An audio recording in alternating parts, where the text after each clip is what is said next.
asalaamaaleykum dal leen ak jàmm Mbaye Pekh instant bi ñu wax ak yéen nag mën nañ ne moo yenu bës bi comme ni ñu koy waxee moo gàddu coow li comme ku tudd Ousmane Sonko rek moom yaay amee bës moom mii di Mbaye Pekh nag instant bi moo amee bës bi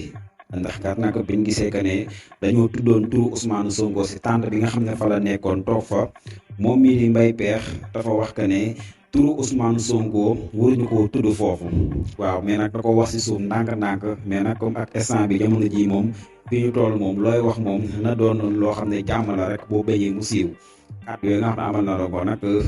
ginnaaw bi mu paasee dafa jàll nit ñi di ko tas ñu wax que ne ñu gis que ne moom muy tere waaj bi waaye tuddee ki nga xam ne moo di Ousmane Sonko tudd ki nga xam ne moo di Serigne Thioro mu ne ko waroo woon ko tudd maanaam turam waroo woon ko tudd waaw daal di énervé wu nag mu nekk loo xam ne doy na waa trop patriote yi di ko metti lu trop di ko naqarlu ñu ngi koy jekk nag lu mel ni xamee di wax que ne moom mii nii Mbaye Pekh maanaam moom weñ la rek fu tooy rek dafay tàkk maanaam topp na fi Abdoulaye Wade président Abdoulaye Wade président Macky Sall ñëw mu topp ko maanaam moom bu président Ousmane Sonko nekkoon président sax dafay ñëw topp ko moom daal fu neex rek lay far